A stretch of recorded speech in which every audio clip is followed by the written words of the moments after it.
for that powerful speech and a reminder that all of our struggles are intertwined. Right. And on that note, I want to introduce my dear friend, longtime activist, Andy Thayer from Gay Liberation Network. And proud member of Chicago for Abortion Rights.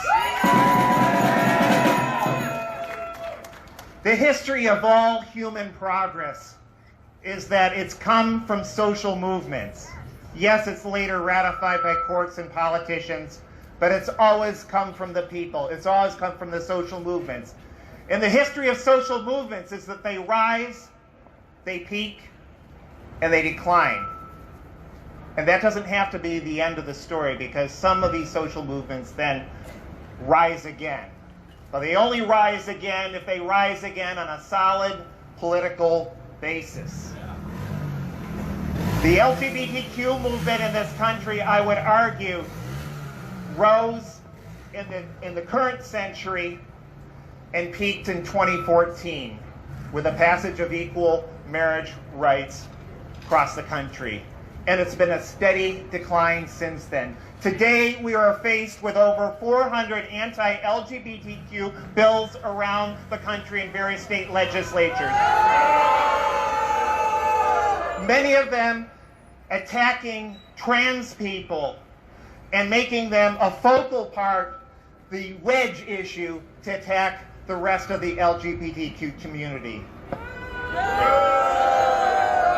If that wasn't bad enough, this next week we are facing a decision coming down from our right-wing U.S. Supreme Court. It's a case that most people don't even know is on their radar screen. 303 Creative versus Elena's.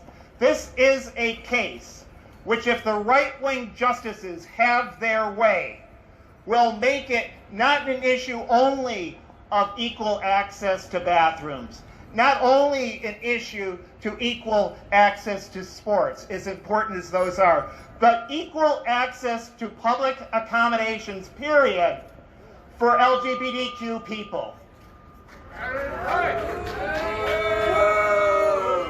Using their so-called religious liberty as the excuse. This was the same excuse used by bigots back in the day to say that black people should not have equal access to public accommodations.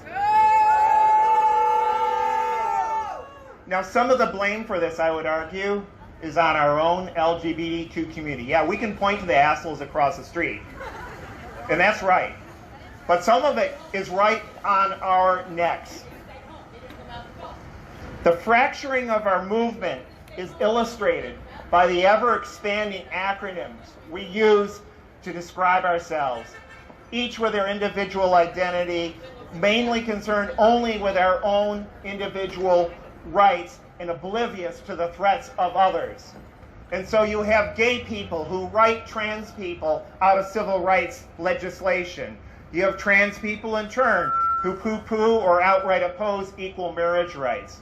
This has got to stop. It is a race to the bottom. They will pick us off one by one by one by one if we allow ourselves to be pigeonholed into our individual identities and not see the broader picture that I, as a cis gay man, need to stand up for abortion rights, and so should every other cis gay man.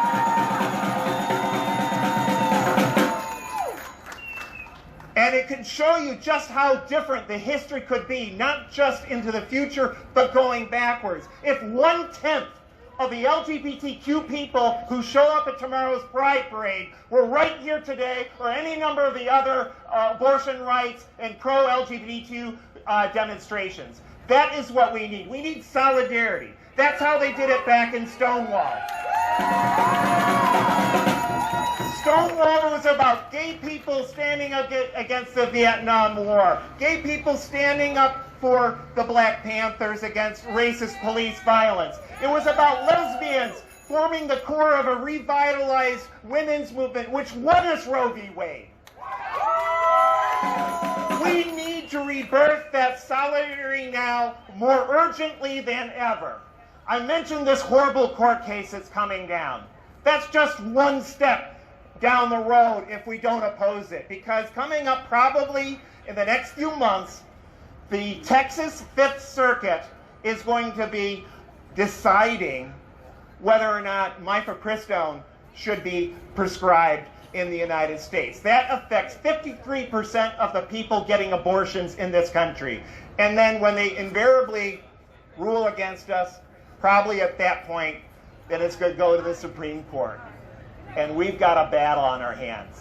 But remember what happened in 1973 when a Nixon-packed Supreme Court ruled in favor of abortion rights. It was because there was a powerful women's movement working in concert with other powerful movements in the street that got us.